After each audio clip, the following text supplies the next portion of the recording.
Good evening, everyone. We are ready to start. Thank you for being patient, and we hope that you enjoyed looking at our presentation exhibits. These are the same boards that we'll be showing at our in-person public meetings, so we wanted to provide that same opportunity to those of you who have joined us tonight virtually, which is why we have them ongoing. So anyway, we're going to go ahead and get started. I wanted to welcome you to the Virginia Department of Transportation's Public Information Meeting for the I-495 Southside Express Lane Study. My name is Michelle Holland. I'm the Communications Manager for VDOT's Northern Virginia Mega Projects Program, and I will be acting as the host for tonight's meeting. So I'd like to welcome you all and thank you for joining us. Tonight is the first of 4 public information meetings that we will be holding for the 495 Southside study. This is our virtual session, and then we will offer 3 in-person sessions.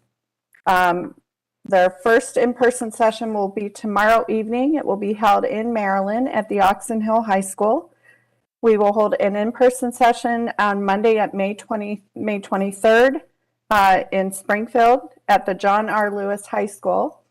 And then on Wednesday, May 25th in Alexandria at the Nanny J. Lee Memorial Rec Center. All of the meetings will be providing the same information that we will be providing you this evening. Also, I do want to mention that tonight's meeting is also being streamed live on VDOT's YouTube channel.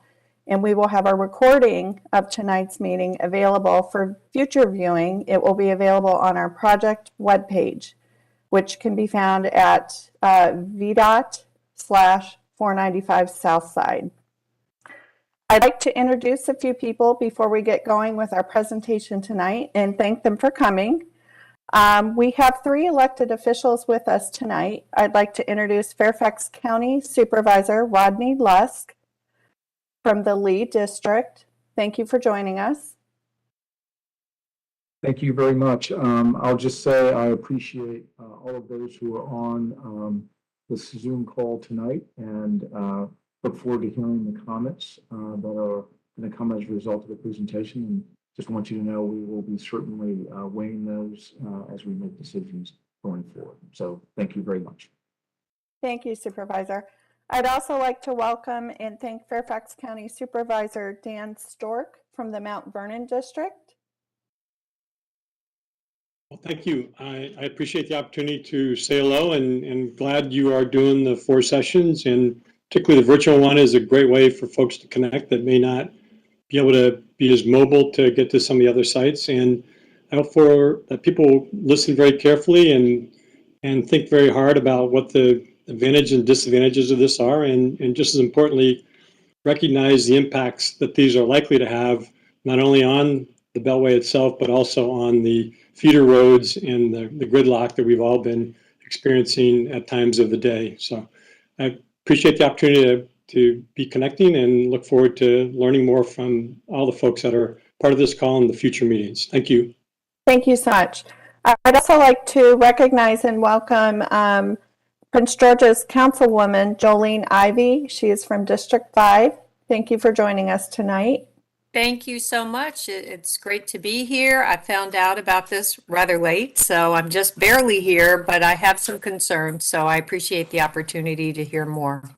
Thank you so much. And tonight is our opportunity to present or to introduce the study to the public. So we're at the beginning of the study, so we certainly appreciate you taking the time to be with us this evening. Now I'd like to introduce our VDOT project team. We have Susan Shaw here. Susan is our Director of Mega Projects for VDOT. We have Abby Lerner with us. Abby is the Special Project Manager from VDOT's Mega Projects. We have Nick Neese here with us tonight. Nick is our Project Manager for the study. And we have Eric Almquist, who is the lead of our consultant team, who is providing support to VDOT on the study. We have some individuals here from VDOT's Central Office's Environmental Division. I wanted to thank them for being here. We have Chris Swanson, who leads that group, Scott Smizak, and Angel Reed. We also have a representative here from our sister agency, Virginia's Department of Rail and Public Transportation, Sierra Williams. We've been working very closely with our partners across the river at the Maryland Department of Transportation State Highway Administration, and I'd like to recognize them and thank them for joining us this evening to hear your input. We have Project Manager Carmelita Harris, along with Ray Moravik, John Sparklin, and Joe Harrison. Also want to recognize quickly our partners from the local jurisdictions, Department of Transportation. From Fairfax County, we have Martha Coelho and Sean Schweitzer here tonight. And from the City of Alexandria, we have Jan Lambert. Okay, thank you so much for being here. We are going to get started. I'm going to turn it over to Abby Lerner. We have a formal presentation for you, and when we complete that, we are going to get into our question and answer session. And you can provide, or you can ask your questions by either using the chat function, or if you don't want to type in your question, if you'd rather say your question aloud, you can type in your name and say, I have a question, or I'd like to make a comment. Or you can raise your hand virtually and we'll call on you and unmute you so you can ask your question. If you're joining us by phone, you will need to dial *3, which indicates that you've raised your hand, and then we'll call upon you. While we're presenting, we would ask that everybody stay muted so that we don't have background noise that would distract from people hearing. So thank you very much. I'm going to turn it over to Abby Lerner.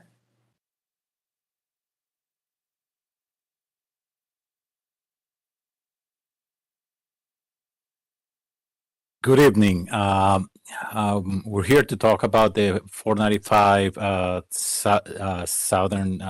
Southern Extension Study. It's part of the overall express lanes network that we have in Northern Virginia. Northern Virginia has a network of express lanes. Some of those are in service already. We have 62 miles in service. They are on I-95, I-395, I-495, and I-66 inside the Beltway. There are 35 miles under construction. The I-66 outside the Beltway, I-95 extension to Fredericksburg, and the I-495 Northern Extension. And one facility is under design is the Opitz Boulevard I-95 Express Lanes ramp. This particular study is looking at an extension of the express lanes on the southern portion of the Beltway. There are 3 independent providers, operators for those express lanes. I-66 inside the Beltway is operated by VDOT. The 495, 95, and 395 facilities operated by Transurban. And the I-66 outside the Beltway is being constructed and will be operated by I-66 Express Mobility Partners. So with respect to the study that we're initiating, I'm going to give you a brief overview of the study. We're going to be describing the tasks that we're going to be undertaking to complete the Nepa work. We will give you information on the overall timeline for the project. We will provide information on how to stay involved, how to provide input, and how to get information about the work that is being done with respect to the project. And at the end of this session, we're going to give you the opportunity to ask questions or to provide us comments with respect to the project.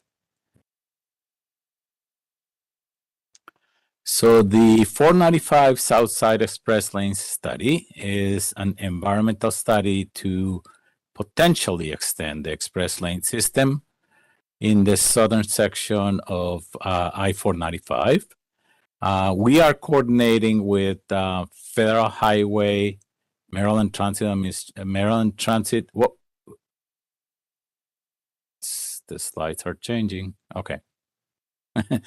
We're coordinating with Federal Highway Administration, the Maryland Department of Transportation, State Highway Administration, the Virginia Department of Rail and Public Transportation, also known as DRPT, and other federal, state, and local agencies in Virginia and Maryland. This study is included in the current 6-year improvement program, and is also included as a study only in the National Capital Region Constrained Long Range Plan, the CLRP. It was added to the CLRP in June 2021, as I said, as a study only. Next slide.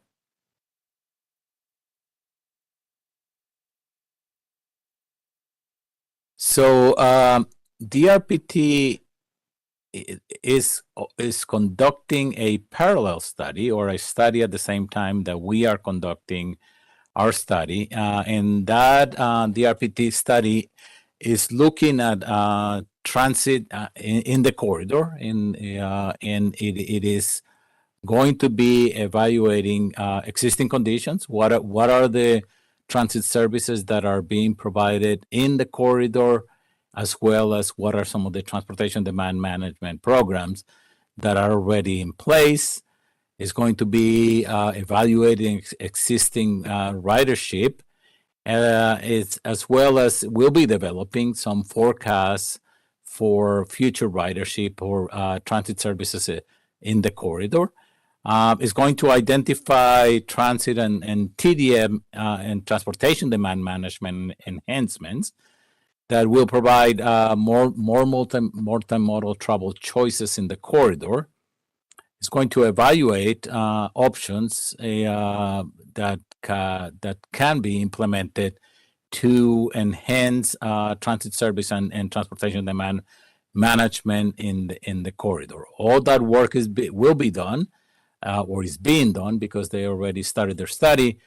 Is being done in close coordination with the Maryland Department of Transportation, Maryland Transit Administration, with the members of the public through their outreach program, and with the regional transit providers as well as the regional stakeholders. The study corridor is 11 miles. It starts at on the west side at the 95, 395, 495, or the Springfield interchange, and extends to Maryland 210. It traverses several jurisdictions, including Fairfax County in Virginia, the city of Alexandria, and Prince George's County in Maryland.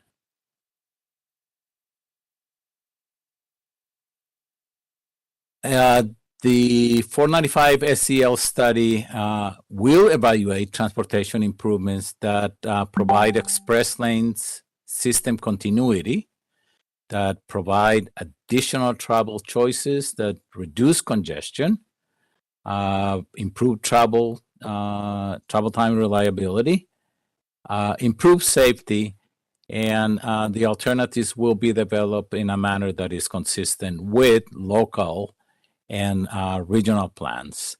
These goals will form the basis of the study's purpose and need, and be informed by the public as well as the agency input. This graphic here presents information about traffic conditions in the corridor. In the y-axis, or from bottom to top, it has the different interchanges along the corridor, with the Springfield interchange being at the top and moving all the way, being at the bottom, I'm sorry, and moving towards Maryland, 210 towards Maryland as you go up in the chart. On the x-axis, or from left to right, we have hours of the day.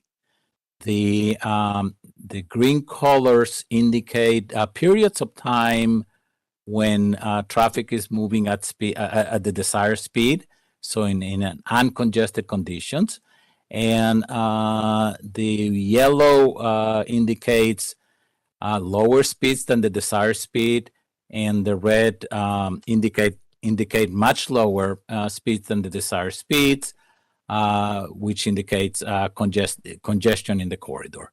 As you can see in the graphic, in the morning, there is significant congestion going in the westbound direction or from Maryland towards Virginia. There is approximately 2 hours of congestion in the morning. And in that direction, in the westbound direction, there is also congestion as you approach the Woodrow Wilson Bridge during the peak of the PM peak period, and as well as some congestion beyond the Woodrow Wilson Bridge as you enter into Virginia. So is this the yellow and the brown spot just south of the Woodrow Wilson Bridge. In the afternoon, you have a significant congestion in the opposite direction, in the eastbound direction, starting from roughly Van Dorn and going all the way to the Woodrow Wilson Bridge. That congestion, as you can see in the graphic, lasts approximately 3 or 4 hours. And there is also some congestion in the eastbound direction in the morning during the peak hours. As you can see, there is congestion in the corridor in both the eastbound and the westbound directions during several hours of the day, with some of the peak periods being extensive, that extend more than 3 or 4 hours. Next slide. So as a result of that congestion, the speeds in the corridor are affected. As you can see in this graphic, the average travel speeds through the entire study area can go as low as 30 miles per hour during the AM and PM peak periods. Next slide. And I'm going to pass it on to Nick, who's going to talk about the overall Nepa approach for this study. Thank you, Abby. Good evening. As you can see from this slide, we are preparing an environmental assessment to comply with the National Environmental Policy Act. The Federal Highway Administration, FHWA, provided concurrence that an environmental assessment is the appropriate level of documentation for this study. Because the environmental assessment is going to look at multiple transportation improvement options, we are following Virginia's Nepa Clean Water Act merged process. The process includes the following 5 steps. During each of these steps, VDOT will seek federal, state, and local agency input to inform the process as the study progresses before our federal partners provide concurrence to move into the next step of the process. As you can see from the slide here, we have completed the methodology step 1 in the process. We received concurrence from our federal partners in April, this past April. The methodologies help define how resources are assessed for potential impacts associated with any improvement options that are developed. So that has allowed us to move into the next step in the process, step 2, which is the development of purpose and need. As Abby indicated earlier, our goals and objectives will form the basis of our purpose and need, but be informed by our agency partners, as well as you here tonight through input from your comments that you provide That'll help us establish and develop our purpose and need. And once we've established and developed our purpose and need, we can then begin to develop our improvement options or range of alternatives that we'll look at. And once we've developed the range of alternatives, we can then progress down the process steps and move towards a recommended preferred alternative. And then ultimately develop conceptual environmental mitigation associated with any potential impacts associated with the recommended preferred alternative. Next slide. So as part of the environmental assessment, we will evaluate multiple improvement options, transportation improvement options. These options will include looking at existing and no-build conditions. The no-build condition is typically included as part of the Nepa study process. It helps establish a benchmark for assessing impacts of the alternatives that are developed or improvement options that are developed. We will also look at extending the express lane network along the 495 corridor, which could include adding one additional lane in each direction, 2 additional lanes, and also adding express lane access. We will look at several locations along the corridor and potential impacts associated with those. I think it's important to note that we will look to maximize the use of the existing infrastructure to the greatest extent possible. We are planning and looking to ensure, or actually we are developing or will be developing our transportation improvement options to take account of the existing right-of-way and try to utilize that to the greatest extent possible too.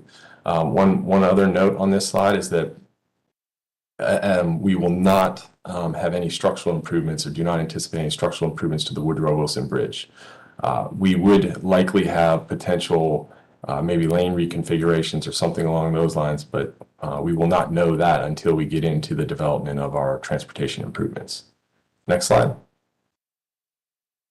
The EA will evaluate a lot of the study elements and resources that you see here tonight. A lot of these are based on our study limits, our limits of disturbance, which will likely include 150 feet from edge of pavement along the main line and 150 feet along the edge of right-of-way at the interchanges along the corridor. I think it's important to note that if you're viewing the boards, we have received some comments on our study area boundary. I think there's been some misunderstandings that the boundary is the boundary for anticipated impacts.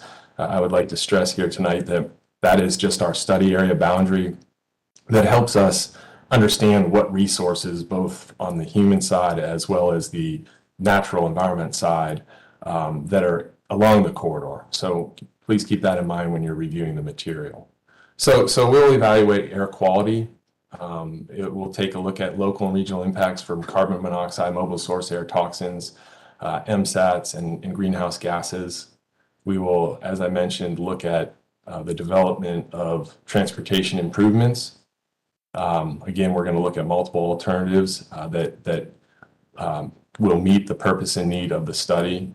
We will also look at historic resources. We want to make sure that we look at properties properties per Section 106 of the National Historic Preservation Act and any potential effects the proposed improvements could have on those. We'll look at environmental justice communities, underserved communities, including minority low-income populations, limited English proficiency populations. And we'll also look at potential effects to natural resources, including streams and wetlands, water quality, floodplains, threatened and endangered species, and wildlife. I think it's important to note as part of that we are not seeking a permit as part of this process. That would come at a later date if this study would move into become a project. We'll also look at potential impacts that the proposed improvements would have on noise and develop potential mitigation associated with that. Abby showed you the slides showing the existing condition along the corridor. We're developing our traffic analysis right now is taking that into consideration, but we're updating that traffic analysis looking at volumes, congestion, travel delays, and safety along the corridor. We'll also look at potential impacts from known and potential hazardous materials along the corridor and contamination associated with them. And we'll look at indirect and cumulative effects, potential impacts that can be reasonably foreseeable future, including land development and local comprehensive plans. And finally, we'll look at socioeconomic and land use, the impacts on affected populations, as well as land use and planning in the area. As Michelle indicated when we initiated our discussion tonight, our study timeline is based on a 24-month schedule, and we really are just kicking off our public engagement process. We did start our preliminary traffic and environmental field work to help us understand what's along the corridor and in the corridor. We've started that in the winter and spring of 2022. And we, here in the spring of 2022, we are currently conducting our public community engagement activities to help inform the development of our purpose and need statement and understand from the public what their concerns are. And from now until we get to our range of alternatives, we'll be looking to develop our purpose and need, continue to conduct our field work and analysis that will help us identify and develop transportation improvements for the corridor. And once we've developed those, we would then again come and meet and present to the public the range of alternatives or improvement options that we would have. Can you go back to that slide there real quick? And then once we've done that, we can get input from the public, we would then refine our alternatives, transportation improvement options, and then provide all that information in the environmental assessment for a public hearing in the spring or summer of 2023, and then ultimately look to complete our environmental assessment process in the fall of 2023, winter of 2024. So in addition to our virtual public meetings, Michelle indicated we have 3 in-person meetings along the corridor in Fairfax, City of Alexandria, and Prince George's County. Our first is in Oxon Hill. Again, just reiterating what Michelle had already indicated, is that'll be on the 19th. Then we'll move to John R. Lewis High School in Springfield, Virginia on Monday the 23rd. And then we'll host our final meeting for this phase of the study process at the Nanny J. Lee Memorial Recreation Center. It's important to note that the times are the same for all the meetings, and a formal presentation will be given at 7 p.m. And all of the material presented at all of these meetings can be found online and are the same material, boards, brochures, and our study questionnaire and comment form. Next slide. And we want to hear from you. We want to understand your thoughts. We want to help. Your input is highly valued. It helps inform the process. And as we move through that process, there are several ways for you to engage our study team. You can complete our public opinion survey comment form by going to the website on the screen. You can provide comments orally or in writing at our meeting here tonight. We have a comment session after following our slides here. You can submit your comments to our email for the study, our study email, right there, 495 Southside Express Lanes at vdot.virginia.gov. Or you can send your comments directly to me by the address listed on the screen, and you can call our study hotline there as well. And we would ask that all of the comments that you provide them for this phase by June the 6th. So next slide. And so we don't just want your comments tonight. We want you to stay involved and be engaged throughout the study process. We have a study website that will be updated periodically throughout the process. We have an e-newsletter that you can sign up for. You can download that from our public website as well, study website. And you can participate in our future public involvement opportunities. And again, you can contact us with any questions or requests. We'd be happy to meet with community groups to help inform you of our process and how we are going about our analysis and what we're developing. And with that, I'm going to conclude the presentation portion of the study and turn it back over to Michelle. Great, thank you, Nick and Abby. I also wanted to welcome, we have another elected official who has joined us this evening. We have Virginia Delegate Mark Sickles from the 43rd District. Thank you, Delegate Sickles, for joining us. Did you want to say a few words?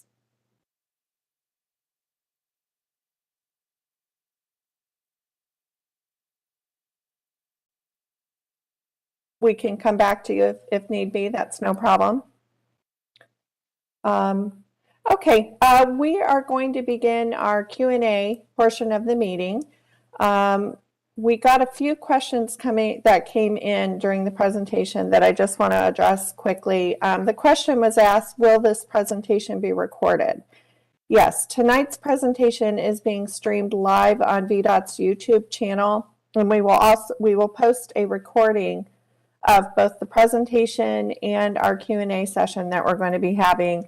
That will be posted tomorrow on our project website, and you can access that by going to virginiadot.org /495 Southside, all one word, virginiadot.org /495 Southside. And then there was a question about, is there a link where we can provide comments and input on this project? Nick walked through the various ways to provide comments, and just they're showing right now on your screen. If you don't want to provide your comment tonight virtually, you can complete the public opinion survey comment form. Again, at that website, www.virginiadot.org /495 Southside. Or if you're coming to one of the in-person meetings, we will have comment forms there that you can complete. You can also provide your comments again this evening or at one of our in-person meetings. If you choose to do it after the meetings, you can submit them by email to 495 Southside Express Lanes at vdot.virginia.gov, or you can mail them to Nick Nees, our project manager, and his address is there on the slide. If you need additional help, you can call our office at 703-691-6715, and we will be glad to help you. All comments must be received by June 6th to be part of this particular public input process. However, you can reach us at any time through the various channels that we've just described. We are now going to open up the chat function. And if you would like to ask a question, you can type in your chat or your question into the chat function. Please make sure you mark to everyone when you're typing in your question so that everyone gets a chance to see the questions that are coming in. If you don't want me to read your question and you want to read it yourself, just type in your name and let me know that you have a question so that I can unmute your line. If you're joining us by phone, you just dial *3. That'll show me that you've raised your hand, and then we'll call on you. You can ask your question, and then we'll ask that you click on *3 again to lower your hand. So the chat function, I believe, is open. Is that right, Justin? Okay, chat function's open. I guess I would first ask our elected officials that have joined us if you would like to kick off this evening with any comments or questions. Let's start with Councilwoman Ivy from Prince George's County.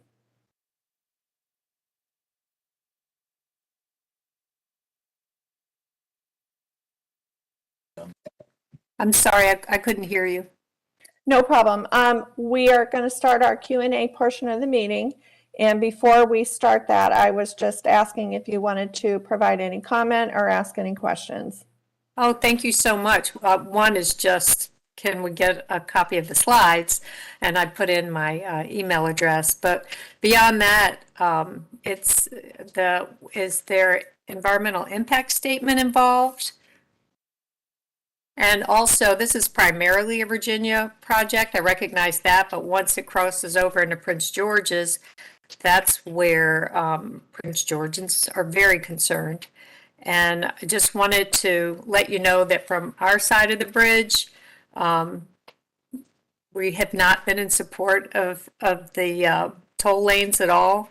So I just want to let you know now that, you know, it seems to me like we already know what the end result is planned to be. And this meeting, it's like the beginning of a year-long process to get to the end of what you already plan to do. So what could you encounter in this year that would change the trajectory? Thank you. Mhm. Okay, Abby or Susan? Or Nick? So I'm gonna let Nick talk about the EIS. In terms of the overall study and what we're doing, we are evaluating alternatives. We will be evaluating different alternatives. One will be a no-bill alternative, so we will be assessing what happens if we don't do anything. We're also going to be evaluating express lanes configuration. So we are going to be looking at what if we add one lane in each direction? What if we add two lanes in each direction? And we're going to be looking at logical places where we can put in connections from the express lanes through the corridor. So which interchanges we can connect to, what transit facilities should have good access to this express lane. So that is going to create some variability in terms of the different options that we're looking at. So that's with respect to the alternatives under consideration. We understand that we are coordinating this study with the Maryland staff, and we understand that whatever we recommend is going to have is going to require buy-in from the Maryland side. We are going to be developing a facility that provides logical termini and that provides that extension of the express lanes from the current terminus to an area in the vicinity of Maryland 210. That's with respect to the overall process for alternatives. But I'm going to let Nick go over your question about why I guess what we're doing an environmental assessment and not an EIS at this time. Thank you, Abby. Yes, so you asked if an environmental impact statement was being completed, and we have been coordinating with the Federal Highway Administration, and we, I guess for everybody, the National Environmental Policy Act, NEPA, has several levels of documentation from a categorical exclusion CE to an environmental assessment to an environmental impact statement. So you go from least complex to the most complex. Working with the Federal Highway Administration, we submitted information to the Federal Highway Administration. Our goal, again, is to complete these improvements, any improvements that are proposed within the existing right-of-way along the entire corridor. And based on the information that has been presented as far as what's in the existing right-of-way, FHWA has concurred that the approach right now is to complete an environmental assessment and not an environmental impact statement. I will caveat that, though, that an environmental assessment is done typically when you don't know all the significant impacts along the corridor. And there is, at any point in the process, if there are significant impacts that cannot be mitigated, then FHWA can require the department to complete an environmental impact statement. But right now we are proceeding with an environmental assessment based on concurrence from the Federal Highway Administration. Does that answer your question?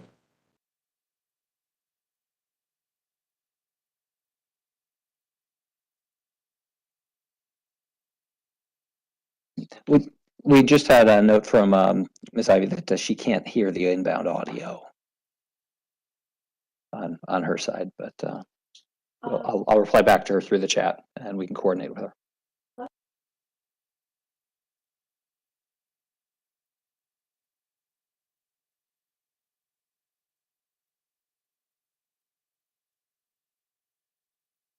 Okay. Okay, we are following up with Councilwoman Ivy separately. I'd like to now call on Delegate Sickles.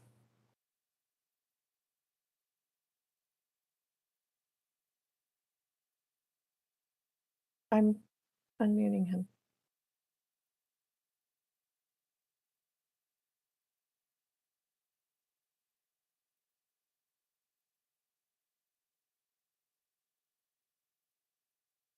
Okay, Delegate Sickles, do you have a question? You'll need to unmute yourself. It looks like your hand is raised.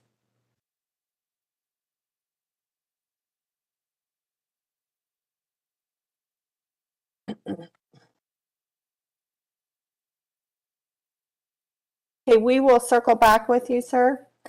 Okay, I believe that Supervisor Stork had his hand raised.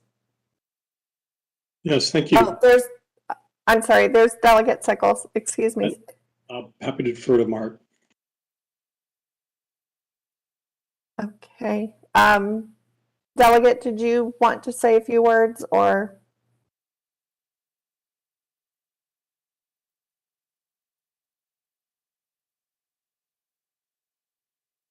We're having some technical difficulty. We have a Mark. There you go. Okay, we have a Mark S with his hand raised, which looks different from Delegate Sickles specifically. Okay, we'll circle back with him. Okay, I'm going to go ahead and ask Supervisor Stork to go ahead, please. That's fine. And if Mark, you get connected, Mark, please feel free to speak, and I can ask my question later. The core question is the study area that's been identified so far includes the intersection at Route 1 or Richmond Highway and Fort Hunt, but it doesn't go all the way over to Huntington Avenue, which is also very connected to that whole intersection. And maybe even more importantly, I would look for it to be connected to the HAT study, the Huntington Area Transit Study that we completed, I think, just a year or two ago in conjunction with VDOT and FCDOT. So what's the criteria and what would need to be done to make sure that overall is included?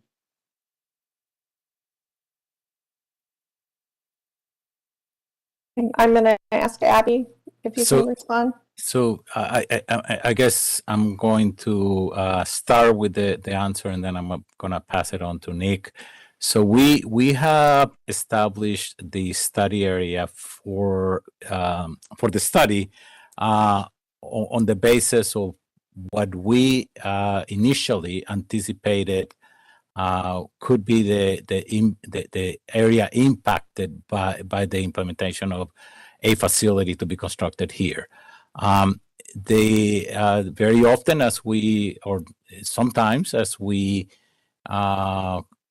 do the work for the study, we refine those study areas and go and collect additional information. So certainly your suggestion to be looking at this other study, we will pay close attention to that. And if necessary, we will be refining the study area. But I'm going to let Nick sort of provide some information on sort of how the limits of the study area were established. Thanks, Abby. Sorry, a lot of buttons to hit here. So I think, Abby, what you said is correct, and then I guess I'll just add that it's an approximate study area, and it's really used to develop an inventory of the existing conditions along the corridor. And as Abby said, as we get into the study and develop our transportation improvement options, and as we understand the traffic, we are currently conducting traffic analysis. We've been out doing traffic counts we're looking at that. We're going to run traffic models. And as we begin to do that, as Abby said, our study area may be further refined. When we get into the actual improvement options, we'll have limits of disturbance developed. So those will the study area will shrink drastically. Again, it's also allows our designers at this very high level of the, this is a study. And so, we're looking at developing improvement options, but it'll allow our designers the flexibility to shift the alignment or the improvement options, make modifications that will help avoid resources and those things. But ultimately, it's an approximation that it's our starting point. So hopefully that helps. I understand the starting point. I strongly advocate that you align what you're doing with what's been done, because I think that would inform the work that you'll be doing as well. Plus, ultimately, I think what part of what you're doing is you're trying to build community confidence in the process, and community confidence that this is a solution and not something that's just going to add to already the negative impacts that traffic and congestion have had on us. So I think that's partly why I'm urging you to take a look at that and include that as part of it. I think it would make a difference. I know that there's a lot of skepticism in the Mount Vernon district community, which abuts this whole area, and about how to address what frankly are severe problems. And I know your study, you showed it. I mean, the significant impact and the evening hours, far more than on the Prince George's side, is part of the reason why I think you have folks who may be more supportive of doing this, because they recognize that maybe there's some improvements that can be made as part of this. And so I just urge you to take a look at that and include that and involve us as obviously as needed as you take a look at that. Thank you.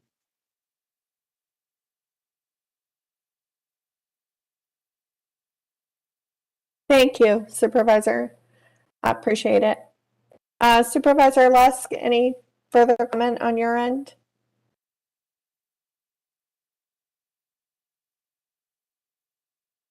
You're muted, sir. Should have figured that. There's only a million times I've been on Zoom. I apologize for that. I'll just say I appreciate the presentation and really appreciate the focus on the environmental components, and look forward to seeing what the analysis shows. The only thing that I'll point out again is I kind of agree with the comments about this relationship between kind of Virginia and Maryland as we're proceeding with the project, and just making sure we have that pretty much buttoned down, because I think it's going to be important that we have concurrence on both sides in order for this to be an effective project. So I'll just reiterate that point. And then acknowledging that in the area of Lee, where we had the connection 495's intersection at Van Dorn, we have two sides of the roadway area that will impact both Oakwood Road and Vine Street. So making sure that we are going to be working with the owners of those properties, because they're going to be certainly they're going to be impacted by any additional right-of-way that will be needed for the expressways if that is determined to be the next step. So just making sure that we're communicating and talking with those owners, because I know that there are some plans, future development plans on both sides, that we want to make sure we're not impeding and causing adverse impacts to. So with that, I'll make those my two comments, and we'll look forward to hearing from the folks here or part of the public comments. Thank you. Okay, wonderful. Thank you. Okay, the first comment in the chat is from Hillary. Her question is the intention of the express lanes extension that the current local and through lane structure would go away and be replaced by express/non-express, or would it be local/through/express?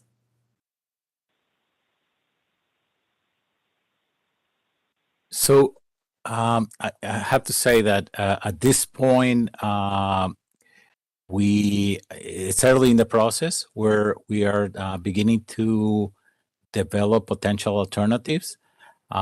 We know that we're trying to construct the facility with no right-of-way impacts or minimal right-of-way impacts. So we do know that we need to take into consideration the local through structure, and we will be looking at whether or not we can accommodate the express lanes without disturbing the local through structure, or there may be a need to make some modifications to that structure. At this point, it's early in the process, but we do know that this is something unique to this corridor that we're going to have to deal with.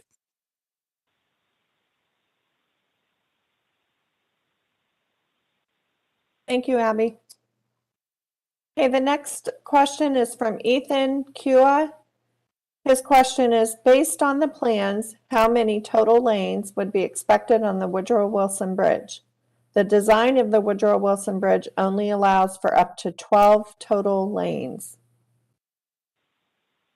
The one thing that it's important to note is that we do not anticipate any widening of the Woodrow Wilson Bridge. The idea is to accommodate a facility within the existing width of the bridge. We will utilize available space that is currently not being utilized, and we will be looking at how many lanes for the express lanes we can accommodate. There may be a need to do some reconfigurations of the barriers that are currently provided. But I want to sort of emphasize, yes, the width of the bridge is the width of the bridge, and we may not be able to accommodate. We will be working under the constraint of 12 lanes, and as we evaluate our alternatives, we will be looking at potential uses of barrier as well as shoulder, creative way of modifying some of the shoulders to try to perhaps accommodate more than the 12. But yes, the limit, there is a limitation because we're not anticipating widening the bridge. Thank you, Abby. Okay, our next question is from Barbara Hayes. She asked, have you considered building another road and bridge south of the city for traffic coming through the area from north to south? For example, trucks, travelers, etc.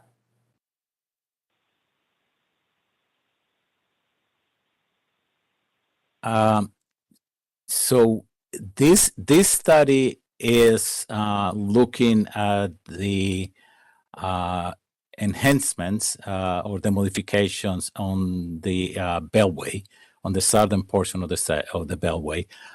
There have been a number of other regional studies that have been done for other connector facilities.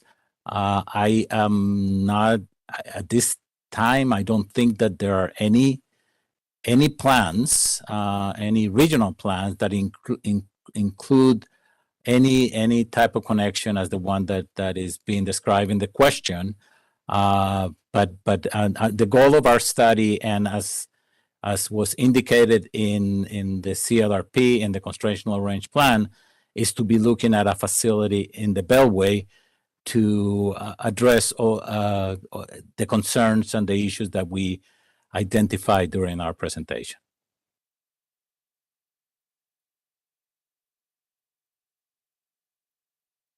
Okay, thank you, Abby. Just so everyone knows, we're going to go through our written questions that have come in through the chat function, and then we will go to those of you that have your hand raised or by phone. When we reopen the chat, please make sure to click on everyone so that your question can be read by everyone in the meeting. Okay, the next question is from Andy Burnick. He asks, I-495 between the Van Dorn exit and Maryland 210 roughly is currently divided into local and non-pay express lanes. Would this be the no-build alternative? What is the benefits of replacing the existing system in this area with a paid express lane system? Yes, the answer to whether or not this is the no bill condition, yes, that is what we're going to be utilizing as the no bill condition is the current local and through lanes configuration. The study is looking at the potential for adding express lanes to the Beltway with the potential benefits of allowing HOV3s and transit to move faster on those lanes to improve, provide more options to drivers as they travel through the corridor. We do not anticipate taking away the general purpose lane capacity. So we do not anticipate that there will be conversion of general purpose lanes to express lanes. The idea is to provide additional capacity in the form of express lanes in the Beltway. Okay, thank you. Next question is from Karen Smizak. Sorry if I mispronounced that. Nick mentioned that he would be looking at alternatives, but the study is to put in express lanes. So what alternatives are there besides adding express lanes to the Beltway? Nick or Abby? So I already provided some information with respect to this question. We are going to be looking at a potential variety of express lane options. One could be 2 lane in each direction. One could be 1 lane in each direction. There could also be a hybrid of a portion of the corridor with 2 lanes and a portion of the corridor with 1 lane.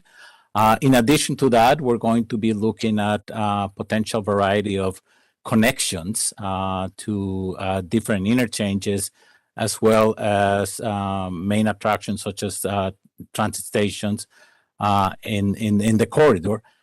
So the variety of options are related to how the express lanes structure can be put in place through a variety of configurations for express lanes.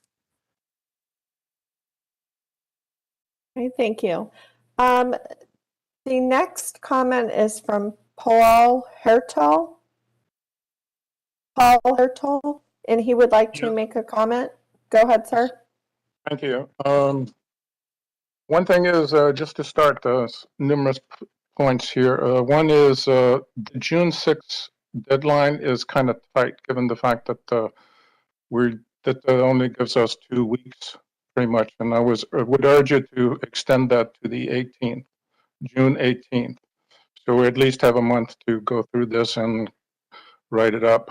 The second one is, as Dan Stork said, the Route 1 widening study already is being produced to increase throughput on Route 1 that ends pretty much in Old Town Alexandria. So I think his point is a valid one, and I would strongly urge you to look at it. That comes to the point of exit that you have on the map is Old Town. It's now Route 1, but that's congested. The other one conceivably would be Washington Street, which is part of the George Washington Memorial Parkway and a historic road, and it's part of the historic district. The entire historic district of Alexandria was created to protect the integrity of the George Washington Memorial Parkway as it traveled through Alexandria, which is the Washington Street. So I would strongly urge that, and also Washington Street currently, even then when Abby Lerner worked with us in Alexandria, will recognize this, that Washington Street has already reached saturation point. Route 1 has reached saturation point. For instance, traffic is already backed up, queuing up all the way down to Monroe Avenue Bridge in the afternoon. And if you recall, the original bridge, maybe not, this is many years ago, but the original bridge study said we needed to do a new bridge to alleviate congestion on the bridge. And here we are today, again, with congestion. So that's not working. And then I would urge you to look at when the bridge was constructed, it was actually constructed so that it could handle light rail and mass transit of heavier type. That's already built into the bridge. And I would strongly urge that you start looking at that, or what some people at that time called the purple line. But I would strongly urge you to look at that. But the more, very much, it's very distressing to see that you have exit points into Old Town Alexandria. And I do not think that those communities can sustain that. And I would strongly urge you to remove that from your list. Thank you. All right. It's good to see you, Paul. Let me start by your request for June 18th. I think the team can take a look at your request, and we will post information on the website as to whether or not we can extend that. Thank you very much for your input with respect to that. With respect to points or interchanges where the express lanes are anticipated to connect, at this point, we have not advanced the development of alternatives to actually indicate that yes or no. The points that you're making are well taken, and we will be considering the potential impacts to those facilities as we begin to develop and evaluate alternatives, and as we begin to look at some of the potential locations where the express lanes can connect to. So thank you very much for that input, and we will be certainly taking that into consideration. I think you also asked about rail, and I want to mention that the parallel study, the DRPT study, is considering the variety of transit options that can be implemented in the corridor in the short term, in the midterm, and in the long term. Thank you, Abby. Another question from Hillary. She asks, how much land is anticipated to be acquired for this project?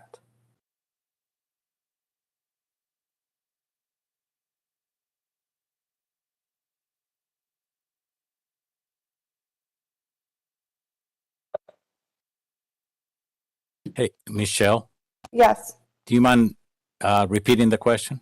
no problem. The question is, how much land is anticipated to be acquired for this project?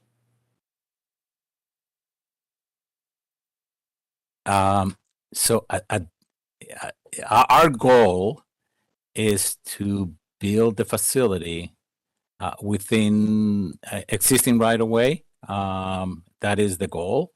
But as we begin to develop the concepts, we will be getting more information as with respect to potential right-of-way impacts. At this time, we don't have that information. We do know that our goal is to build or to develop a facility that can be built within the existing right-of-way. Okay, thank you, Abby. The next question is from Karen Simzak, or Sizak. I'm sorry, I'm not pronouncing that correctly, I know. Apologize, Karen. Her question is, you mentioned that there would be no additional lanes added to the bridge. Would the through lanes then be turned into express (toll lanes)?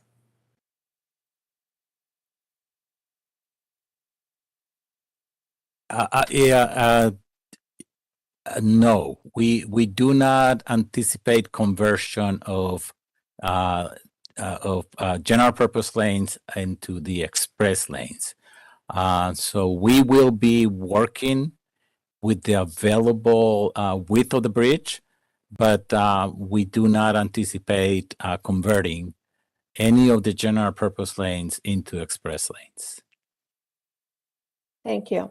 And I want to mention that the bridge was was built, the Woodrow Wilson Bridge was built in a way that it can accommodate a rail, the provisional rail in the future.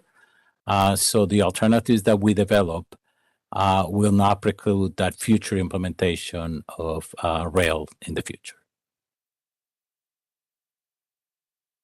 Okay, question from Nick Orrick. Why no EIS? I think, Nick, you addressed that if you want to quickly. I think respond Nick to that addressed one. it, but Nick, if you can just summarize it again. Sure.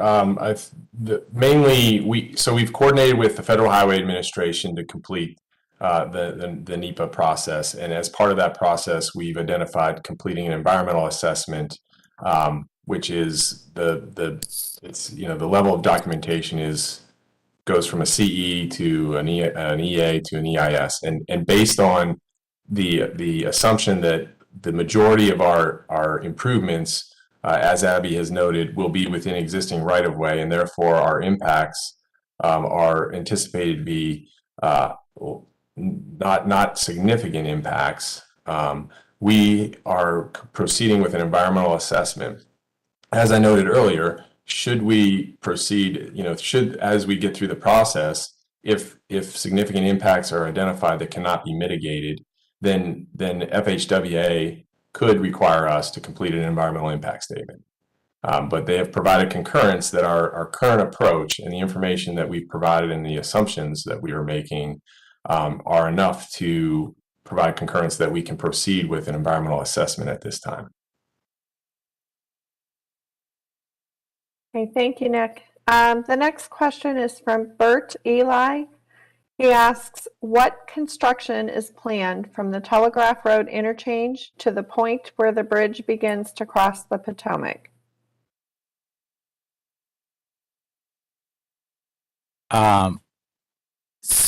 So the construction that is anticipated to have in that section and throughout the corridor will be dependent on the recommended alternative and the alternative that will be implemented.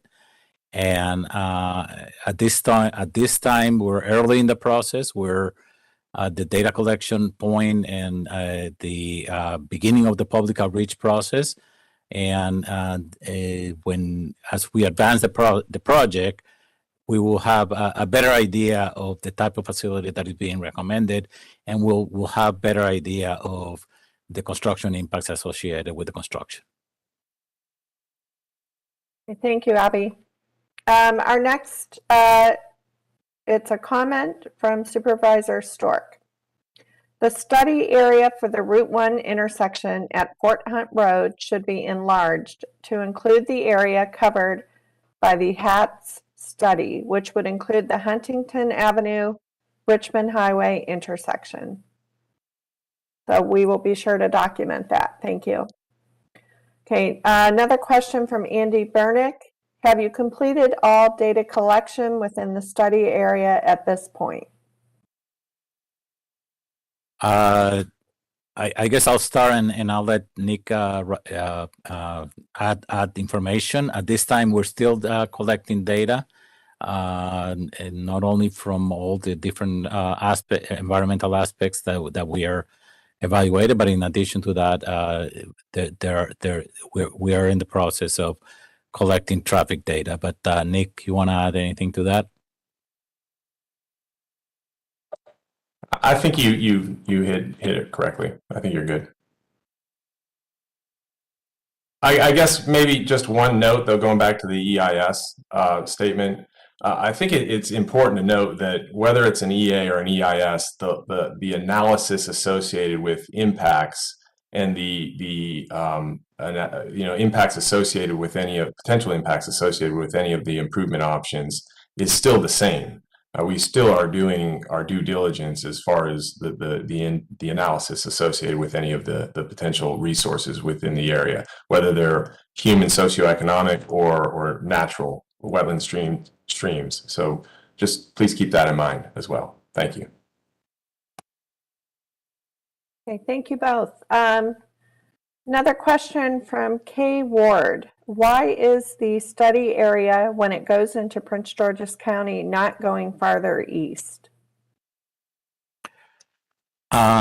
So this is a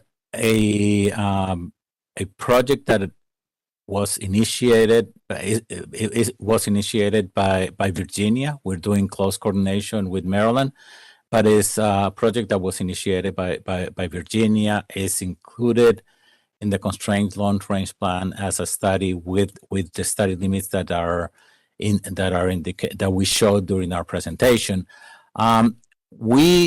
This being an extension of the Virginia Express lanes, we need to get them to a point where we transition back to the current configuration of the Beltway on the Maryland side, with a clear understanding that under the current CLRP, Maryland does not have managed lanes coming all the way to the Woodrow Wilson Bridge. The Maryland managed lanes at this time that are included in the constrained long range plan are the ones from the American Legion Bridge up to 270 and then farther north on 270.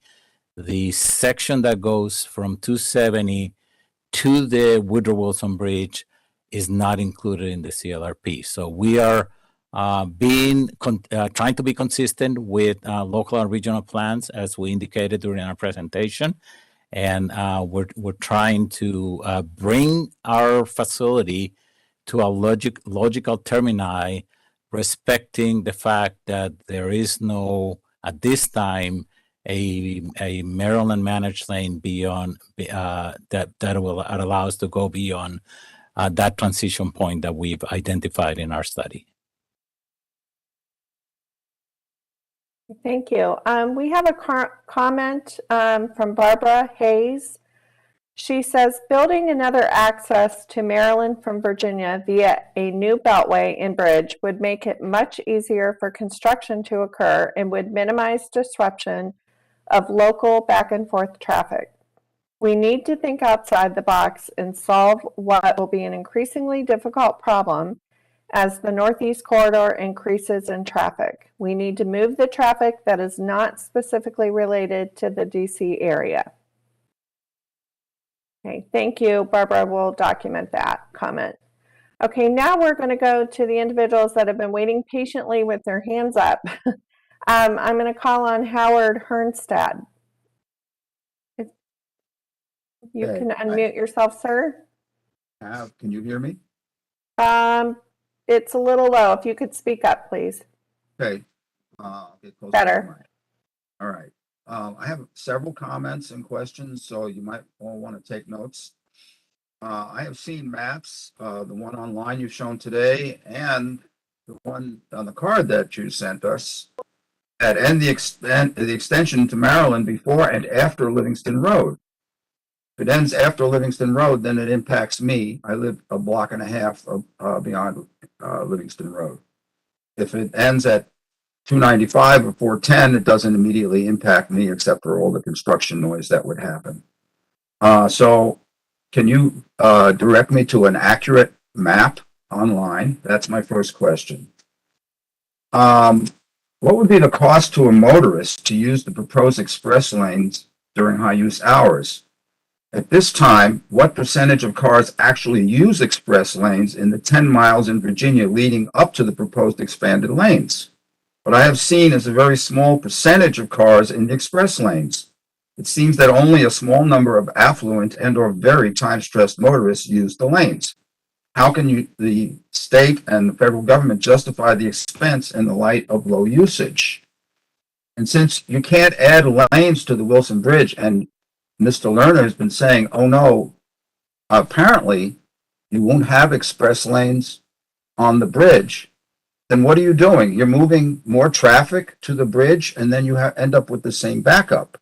If you have paid express lanes on the bridge, then it seems to me that what happens is a few affluent or highly stressed people get to move through quickly and the rest of the people suffer the same backup that you already have.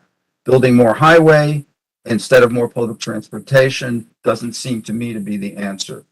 Finally, and I live in Oxon Hill. Are you looking at the effect, not finally, on working class and lower middle income neighborhoods in Oxon Hill? My property backs up on to the Beltway wall, and I am very concerned that my property would be taken by eminent domain. I have sent an email to your email address asking specifically if my address would be impacted. So are you looking at the effect on working class and lower middle income neighborhoods in Oxon Hill? And I am concerned that the plan seems to be one to move a few affluent people more rapidly at the highway at the expense of modest homeowners. Finally, is there a proposal to eliminate the walk-bike lane on the Woodrow Wilson Bridge to make room for more auto lanes? It seems to me that taking away the bicycle option to cross the bridge and the walk option to cross the bridge is not a positive move. All right. So I was trying to take notes. You're absolutely right. You had a lot of questions. So hopefully I capture most of it. But if not, then let me know, and then I'll go back to some of those. With respect to the maps that have been presented for the study area in our brochures and our website information, those are maps of study areas. Those are not the maps of the area that will be directly impacted or where construction is going to take place. That is the area where we collect environmental information to gather all that is needed for us to conduct our study. But you're absolutely right. We will be refining the graphics to provide more detailed information on potential areas that are impacted as we continue to advance the process, and we have more detailed information that we can provide to the public. But point well taken. We will make sure that the graphics that are presented in the information that is available to the public is consistent and provides as much detail. That's the best available map right now. Yeah, at this time, we have the information that we're showing on the website is the best available graphic that we can provide at this time. To Indian Head Highway, Route 210. Going to 210. Okay. Yeah. So with respect to the bike lanes and the bike facility on the bridge, I can tell you that we do not intend to take that facility away. We intend to respect that facility and maintain it. I think it's an important facility to have across between Maryland and Virginia, and we do not intend to touch it. With respect to where are we going to get the space to construct express lanes, there is currently, since you live next to the bridge, you know that there are sections of the bridge that are striped out. There is some capacity that was reserved for future projects, and so that is the piece of roadway that is available to us for the implementation of additional capacity. Well, Mr. Lerner, I have to ask you, does this mean that there's an either or? It's either an express lane or light rail? Is it not possible to build both? That's something that we will be looking at as we evaluate the alternatives. But what we're looking at is the implementation of express lanes that will not preclude the future implementation of rail in the crossing on the bridge. So, with respect to I guess provision of transit, I want to mention that one of the ways that we have enhanced transit service on the 95-395 is with the implementation of the express lanes. Those facilities allow those buses to travel for free and at the desired speed. So the idea of using the express lanes for buses is something that allows for better transit service in the corridor, in the sense that those buses can provide frequent service and they can provide reliable services. Buses that get stuck on the general purpose lanes are not very desirable. And we do know, based on our experience and based on, I can tell you, based on my experience when I was with the city of Alexandria, when the express lane connection, when some of the connections, the express lane connections were provided for 395, there were new routes that were created as a result of the implementation of express lanes on 395. But there's no bus service on the Beltway now, is there? I've never seen that on the express lane. And one of the benefits of having express lanes is that it encourages the creation of transit services, and our DRPT study is going to be looking at what are some of those transit services that can be implemented in the short, in the mid, and in the long term. I guess the other point that you were making is with respect to express lanes being only for high income users, and I can tell you that we in Virginia have seen that there is significant usage of vehicles that have 3 or more persons in the car. Those persons don't have to pay for the use of the express lane. So it incentivizes the carpooling and van pooling and multiple users in one car. And one of the things that we want to do in this corridor and really in all our facilities is to move more people and develop alternatives that move more people. And we do know that with the implementation of express lanes, we are providing more options and allows us to move more people through the corridor. But Mr. Lerner, I'm not quite done here. But actually, what percentage of cars actually use the express lanes in the last 10 miles approaching the proposed construction? Because it seems to me it's a very small number. And this is the old highway, build more highways, move more cars, and then all you get is more cars. That's the history. That's the true history. Yeah, the number of users and percentage of cars that use the express lanes varies by different sections of the Beltway. I don't have that information. I couldn't summarize it in a manner that is really that is easily conveyed here. But what I can tell you is that our experience is that we move more people when we implement express lanes because we are attracting carpools, van pools, and transit services through the corridor, and we allow for some users to pay and get to their destinations on a reliable basis. A large percentage of the users of the express lanes do not use it on a regular basis.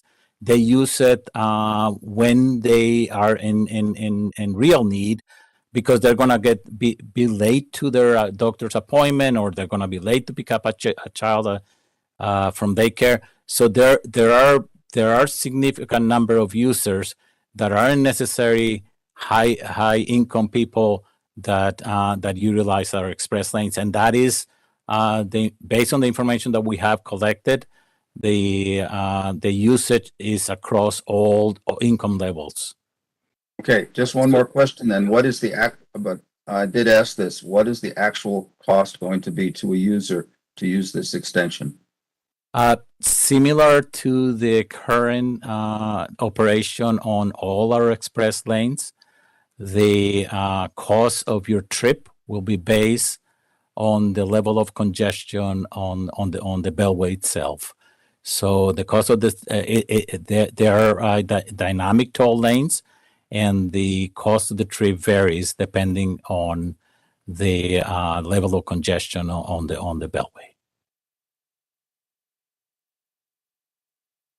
More congestion, the more expense, and the more expensive it is for a person of modest income to use. Thank you. Okay, thank you, sir. Now I wanted to call on Diana King. You have your hand up. Thank you. I'm afraid I may echo a few things that Howard said, but I have a long history of use of the Beltway. My first experience with it was right after it opened in 1964. So I've been going across that bridge for a long time, and in those days it was just 2 lanes in each direction. And it was very quickly obvious that that was not adequate. And within a few years, Virginia was expanding to 4 lanes, which I'm glad to say they had the foresight to do. Maryland, in many cases, only went to 3. But that bridge has been congested forever. And of course, it was supposed to be better with the 4 lanes, but that was just a bottleneck. And then, of course, we were hopeful that this business of dividing into local and long haul lanes would help, and it is still congested. But I wonder why you think that express lanes are the answer to that. I was on the Beltway yesterday with my son in the express lanes from Tyson's Corner at Route 7 to Braddock Road at 5 o'clock in the afternoon. In the free lanes, there were 4 lanes of bumper-to-bumper traffic all the way from Route 7, the only part that I was able to see, from Route 7 to Braddock Road.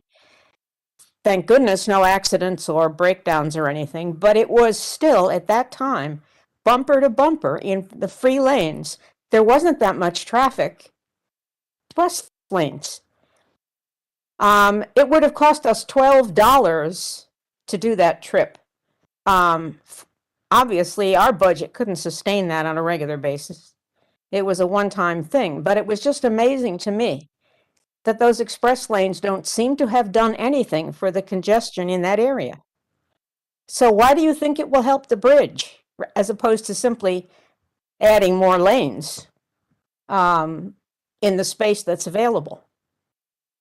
So there you are. That's my point for today.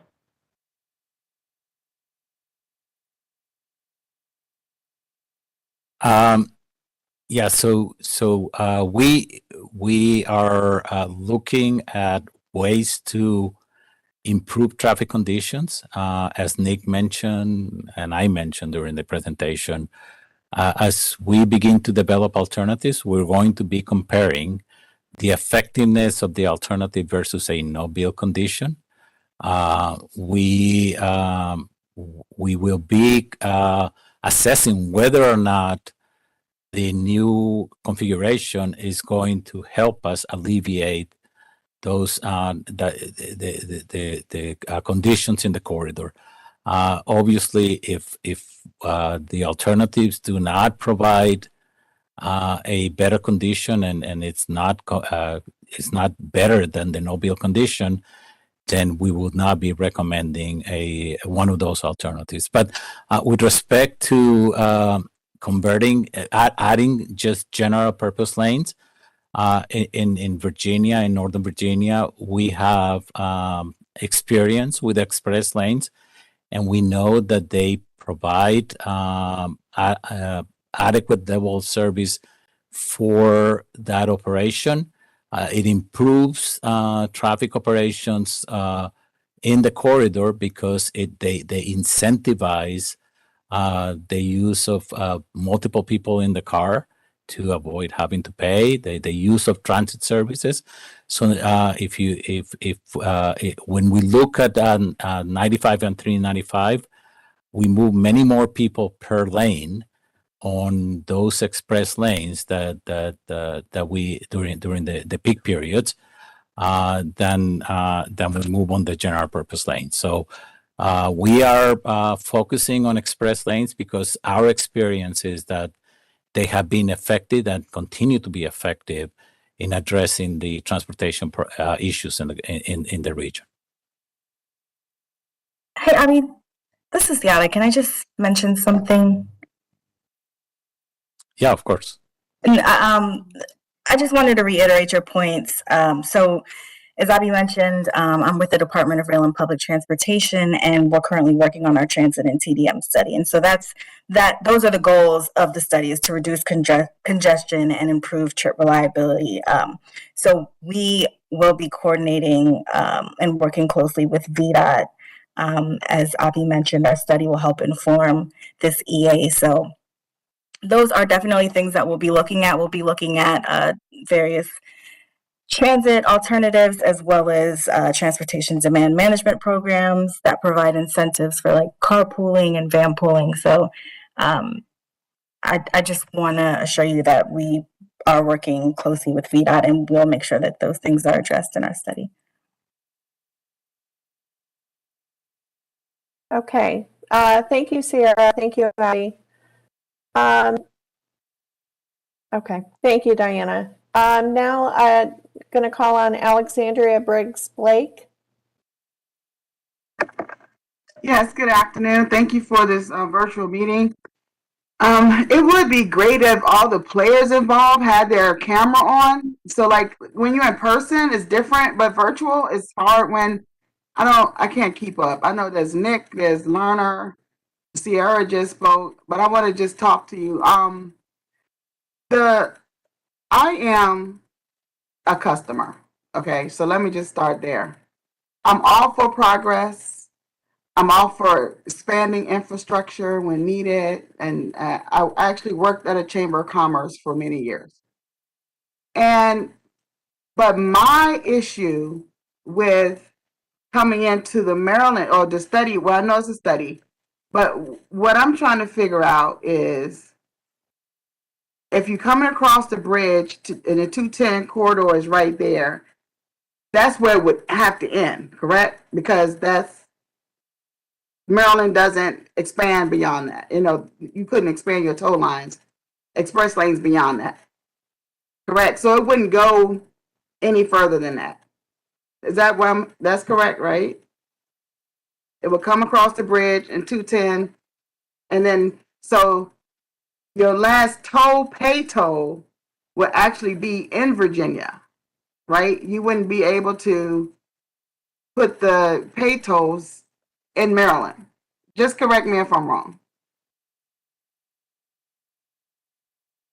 That's my one question. That it wouldn't be able to go up through 210 or, like in people's neighborhoods and impact people's home property values and all that kind of stuff. That's what I'm getting to on that. Yeah, at this time, we anticipate it being a toll facility, a managed lane, or for charges in Virginia. But we I guess we're coordinating with Maryland. And as we continue to develop alternatives or to refine alternatives, there is a possibility that we make some modifications to what I just stated. Now I understand your whole rationale around, sort of incentivizing or say forcing people to carpool, take public transportation, so on and so forth. But me personally, been there, done that. Okay, let me just put it this way. Maybe you guys can think about it this way. Not everybody does that. Not everyone carpools. Not everyone wants to carpool. I get my time to myself in my car. So for me, it's actually about sanity. Like, I don't want to be around all these people dealing with their, whatever it may be, talking on the cell phone or whatever. So my quiet time, and that's something that dawned on me, like my quiet time is in my car. So when I used to go from here to Rockville, which I live in National Harbor area, and I would jump on the hot lanes in the morning and coming home. And like Diane said, all the other lanes, bumper to bumper. And I'm thinking, see, other people like me, they like their time in their car. So my point is, you may not be able to please everyone, but it's important to think about it from different perspectives so that everybody can try to save some money. If I'm traveling on a Saturday and I want to run to Tyson's like I did the other day, I had to go, and it's, $8 on a Saturday. Good Lord. I mean, come on. I'm not carpooling on a Saturday or a Sunday. Is there ever a free day? Is there ever a free? Do you ever say, okay, Sundays, no charge? So anyway, I don't know. People like me, I work from home these days, but I do travel a lot for hockey, ice hockey, my son plays, and stuff like that. And I'm always hitting the hot lanes. But throughout my travels, Virginia, correct me if I'm wrong, from here up to New York and Boston area, is the only one that has this algorithm that fluctuates the cost. And that right there is what is, to me, the biggest issue and problem. That fluctuation of costs, and just something to really consider when you're doing your study, that to me is a huge deal breaker. I mean, I just feel like just charge people $5 during regular time, $10 in the morning. I mean, just come up with so people can budget their money accordingly, because the way it is now, I could look up and it's $22.95. And I'm like, what the heck? I didn't hear anything on WTOP about any accidents. Why is this costing so much? So I just really that has bothered me for years. Like I said, I'm all for progress. I'm all for transportation. I understand there's a cost impact for it, and I know that those dollars actually turn back into transportation dollars. But at some point, to me, it just feels like greed, and I just can't help but feel that way. So I just wanted to point that out. Thank you. Thank you very Thank much you. for your comments. Thank you. I did want to say that our meeting was scheduled to end at 8:30. We are going to keep going through the remaining questions we have, but we will conclude at 9 p.m. If we don't, for some reason, do not get to your question, we will be sure to follow up with you tomorrow. So we are extending past the original scheduled stop time. The best way really to get your question in is to please put it through the chat function. We do have one more hand raised, so I'm asking Kay Ward to go ahead and speak. Thank you very much. I just have a question. Several of you have mentioned that you only intend to build, if you do build, within your right-of-way. Do you have a map that actually shows your right-of-way? Because my question is concerning that you're going to extend beyond the boundaries you currently have concrete all over. So if you have a map like that, would you please add it to your presentation? Thank you very much. Yeah, that's a great question, and at this point, we don't have it. It's been that information is being put together, but we will post that information as it becomes available. We'll post it on our website. Thank you. Thank you. So Abby, this is Susan. I just wanted to clarify briefly is that the goal of the study is to stay within existing right-of-way. We don't know at this point whether that will be the case or not. And it may be, especially in the areas that we look at specific access points, at those very localized areas, but certainly that is the goal of our project. We anticipate, if we do end up going outside of the right of way, it will be generally, along that existing corridor. But that's our goal. I just wanted to be clear because we're not saying that definitively we will stay within existing right of way. And I appreciate that. The problem is when you say right of way, most of us, unless we're really technically savvy of what your right of ways are, have no idea what you're talking about. And as Supervisor Stork mentioned, and I think a couple other folks, in the Fort Hunt, Huntington area, the north gateway of Mount Vernon District and the entrance to Fairfax County, we have big plans that are starting to come to fruition for development to make that a really exciting entrance point.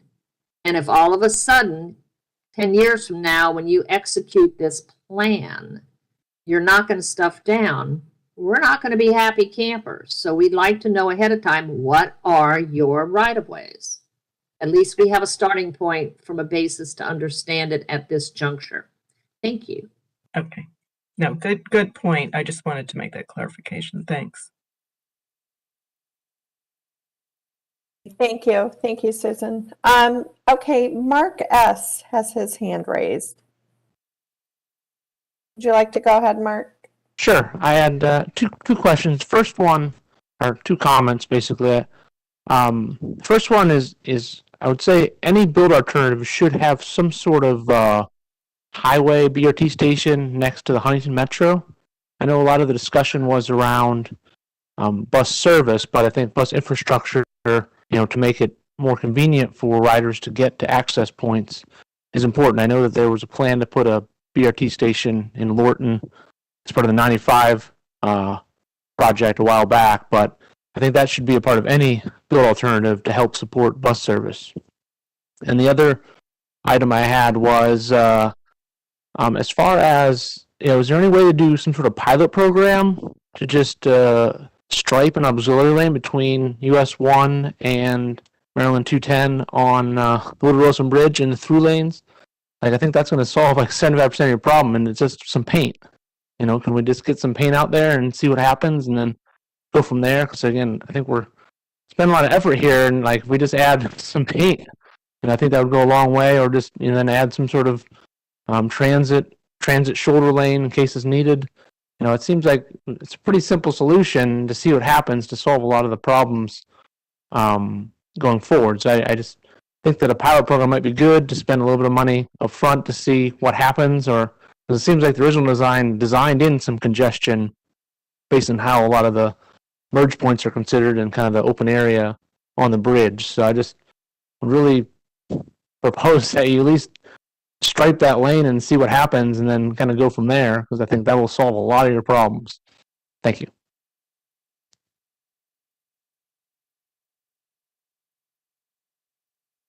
Thank you, Mark. Any additional response, Abby or Nick, or? No, I guess thank you comment. for the suggestion, and we'll consider it. Okay, thank you.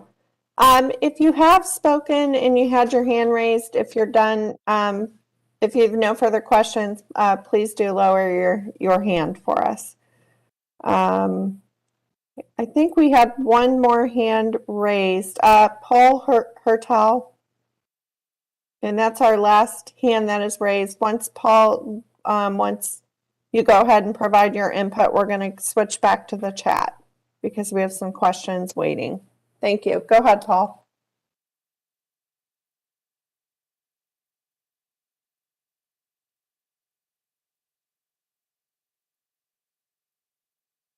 Okay, calling on Paul, if you'd like to go ahead and speak.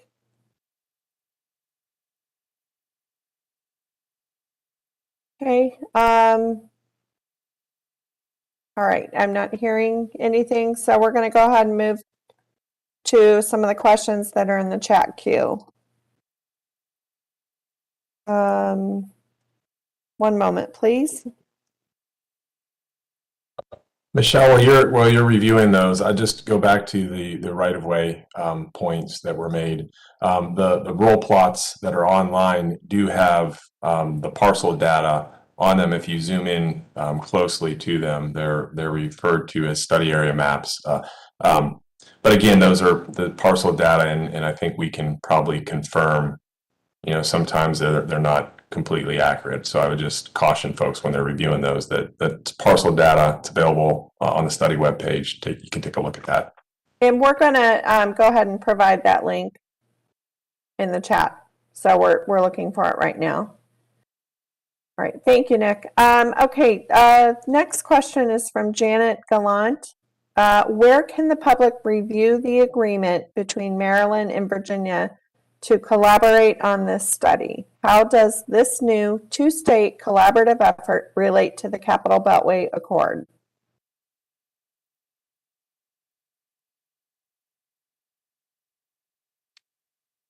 Nick, you want to answer basically describing our cooperation with the Maryland agencies?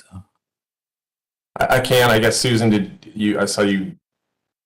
Yeah, I would just say that even the Beltway Accord, which wasn't agreed upon in principle by the two governors, our former Governor Northam and Governor Hogan, that it's not been written or signed. It's, even though we do continue to work collaboratively with Maryland on the American Legion side of the bridge or of the Beltway.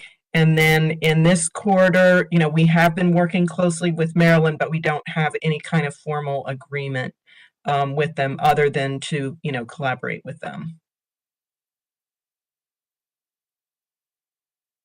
Okay, next question is from Kay Ward. And I think we've already addressed this. Her question is, what exactly is your right-of-way area? Again, Nick pointed to maps that we have available on our study website. And Justin has just posted that link in the chat. So you can access that information. Okay, Mike Fitzgerald asks, understanding that nothing is known until the alternative decision is made, what is the approximate time frame homeowners would be notified that they will be moved from their property?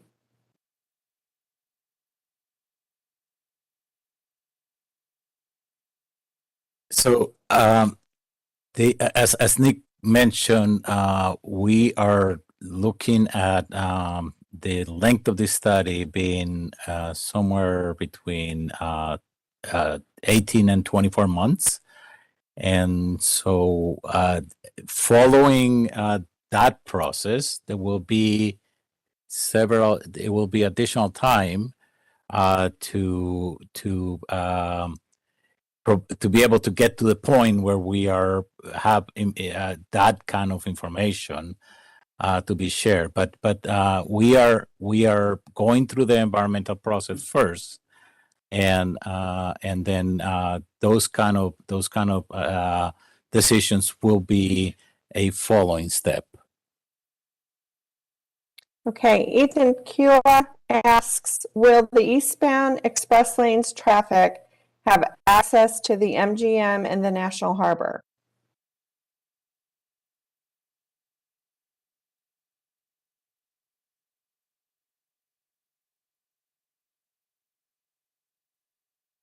Nick, or did you want to address this one? Or? Yeah, I think it's, again, as Abby's indicated throughout tonight's presentation, that we're still very early in the process of trying to figure out what improvements, access points, where access will be for any proposed express lanes along the corridor.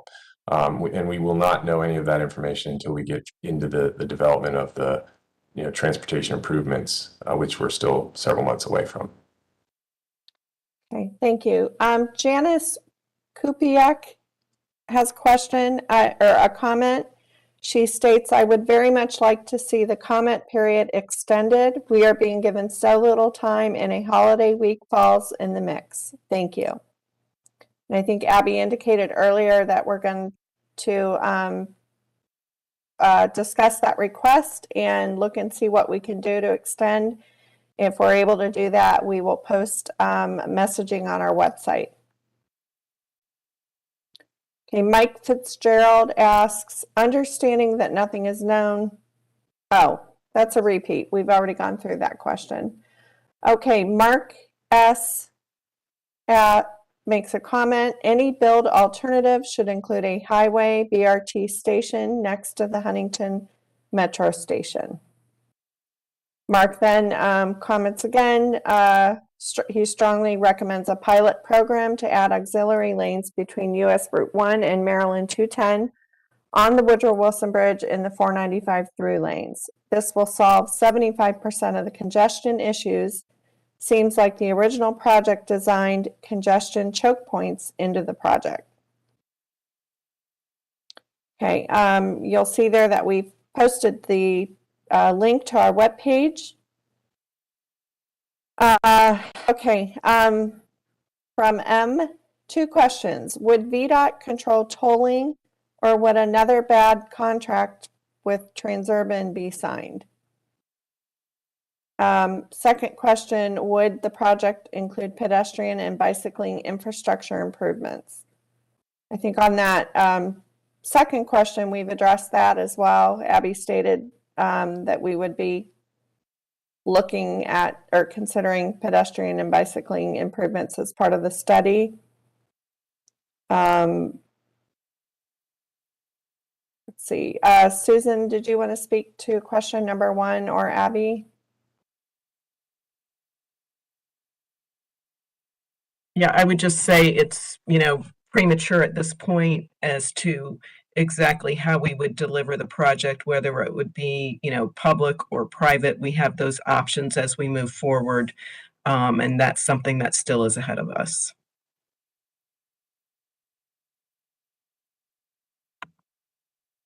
Okay, we have a few more questions here, and then we're going to be turning the chat off at 8:55, and then we'll wrap up by going over some of our administrative announcements.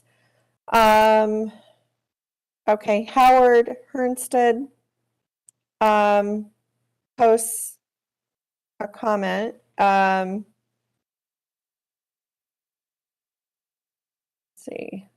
Diana King has made very good points based on her long history of using the Beltway and the Woodrow Wilson Bridge.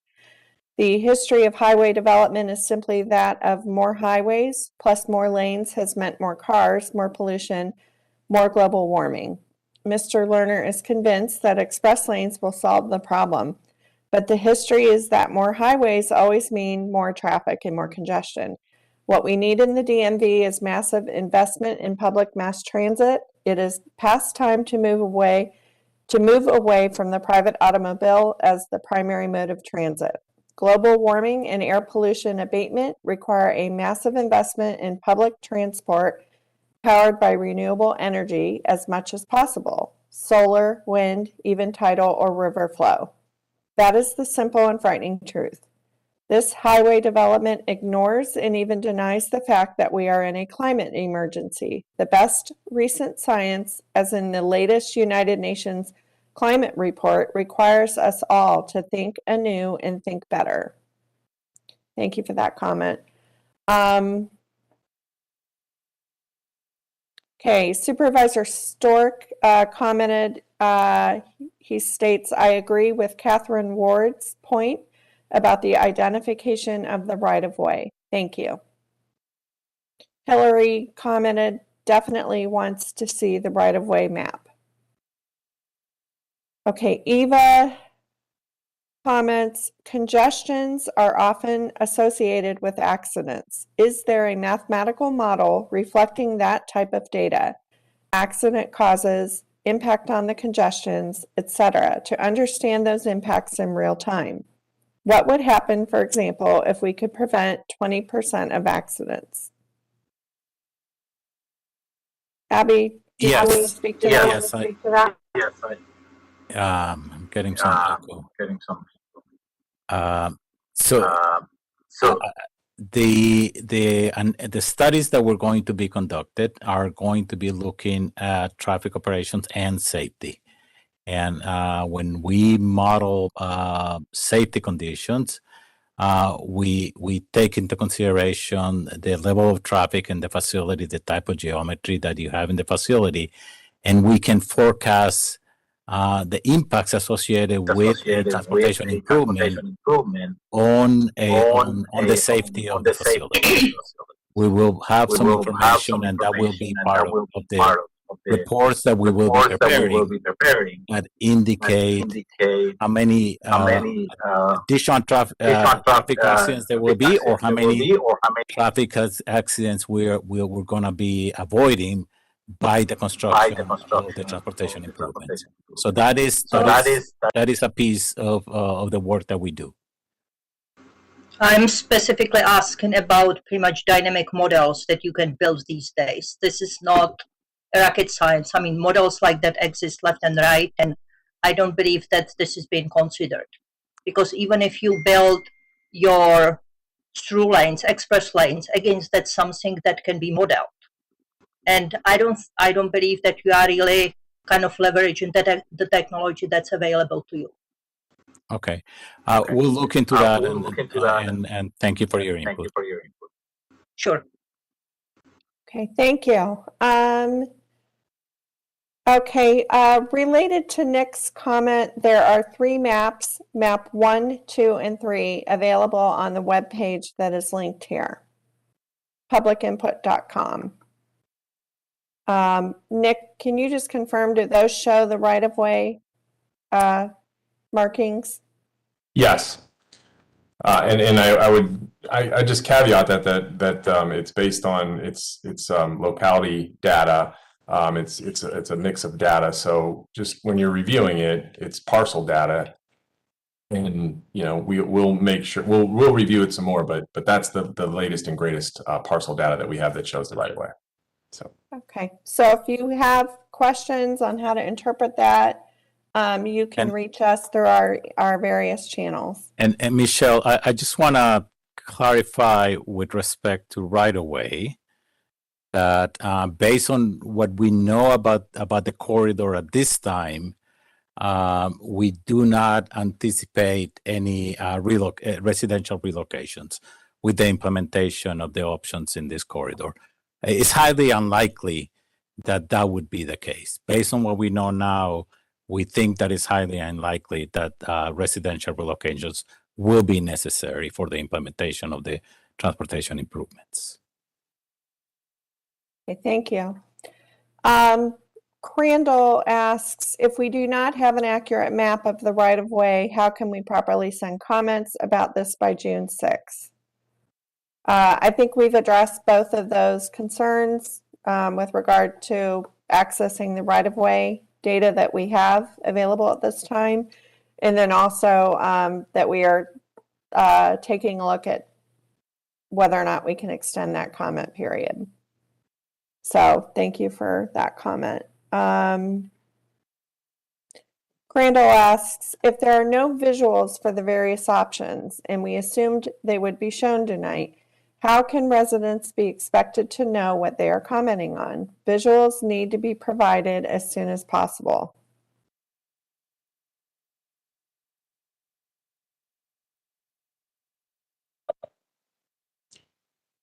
Yes, thank you for your comment. We'll provide the information as soon as possible, as soon as it becomes available. But I also want to say that that the idea was to have this meeting, present the overall methodologies, present the study areas that we are looking at, present the potential options, and we certainly appreciate all the input that we have received throughout the meeting, and we are hoping that you can provide more input as we will be paying attention to that. Yeah, and I think it's fair to say that, this is just the first opportunity for input, and it's really on an ongoing basis. I think we had that limit that we've set, which we're going to go back and look at to extend somewhat, but that's just to gather initial input from the study, that there will be many other opportunities. We will have other public meetings, just like this one, where we actually do present what alternatives we're looking at in more detail, and would expect to have that kind of information available to you. So this is just an initial input, period. There will be others throughout the project, and really anytime you have input, we would look at it as a study team. Mm-hmm. Yeah, great. And that really addresses our next question. Andy Bernick asks, will you be reporting the results of your spring 2022 studies prior to the development of the EA? Or will the public need to wait until the EA is issued to learn the results of your studies? So as Susan said, this is just the first step, with our formal public outreach. And did you want to speak to that, Nick, about kind of our next timeframes for formal meetings? Yes, I think it's important if you went back to the slide, the merged, the environmental assessment slide, you'll see that there's several steps in the process, and at a lot of those steps in the process, there'll be opportunities for the public and agencies to be engaged. And again, as information becomes available, we'll be sharing it. Between now and when we have our next public meetings, which we anticipated to be in the fall of 2022, the winter of 2023, we would be developing, based on the information we're receiving here tonight and throughout this process and the analysis we're doing, we would begin to develop our improvement options, and then we would present those, as Susan said, at the next public engagement opportunity. Right there, Michelle, yeah, right there, sorry. It won't stay. Next slide, that one, Karen. But I guess the point You'll see those time frames. Is that, we haven't, it's not a specific date yet because we're still early in the process, but as we move through the process, the dates will be more refined, and there'll be more, we'll establish those. So again, you would look to see the improvement options sometime in the fall of 2022, winter 2023. And we would be sharing that information with you all. Okay. Our last question of the night, Alexandria Briggs Blake asks, how can we find out how much money Virginia collected from express lanes fees? Why make this particular expansion? It is actually not that bad.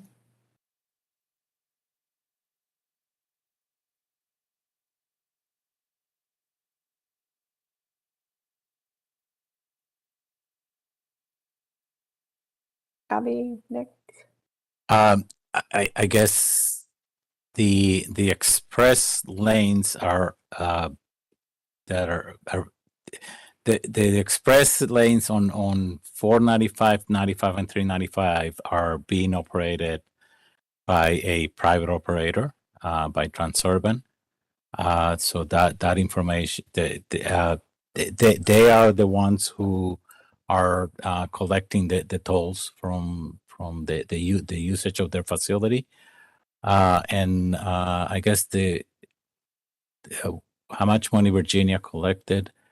Why make this particular expansion? I think we have presented information regarding the study and what we are studying.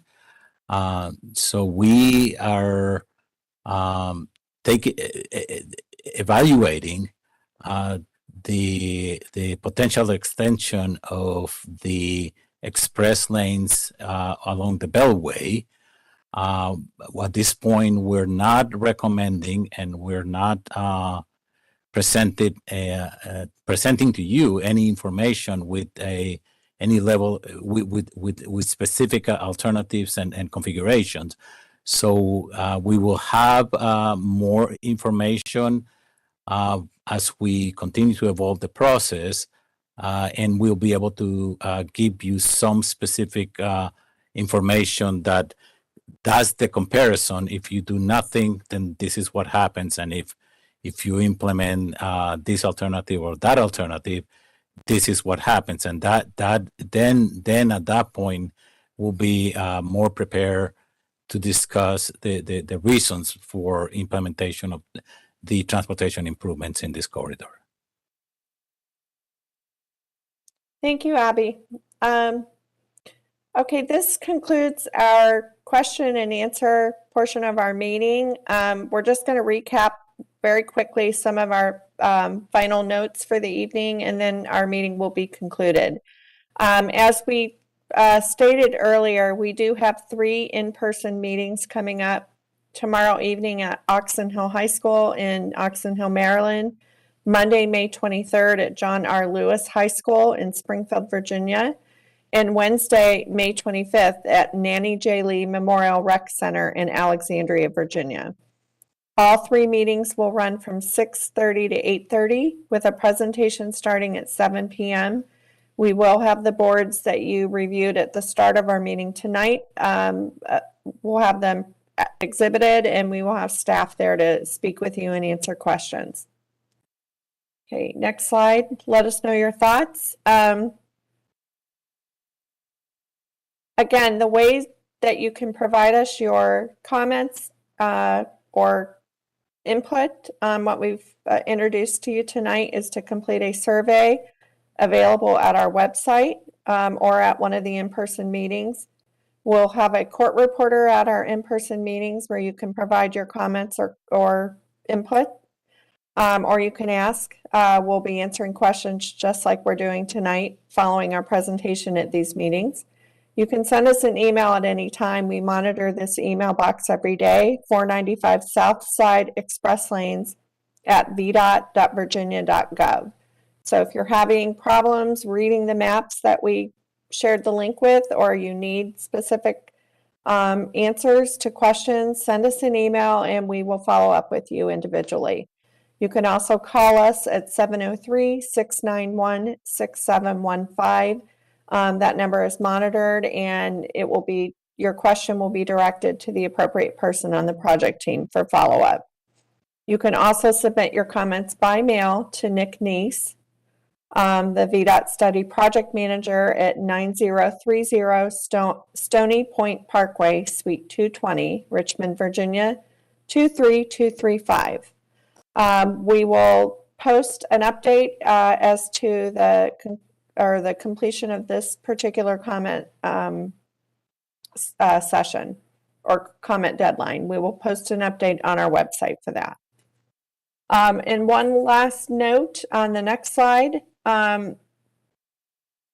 Beyond this session of meetings or series of meetings, we encourage you to stay current and visit our study website for updates.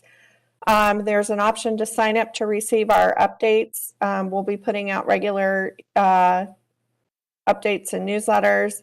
If you sign up, then you will be receiving our notices and our information, and to participate in future opportunities that we've been discussing tonight.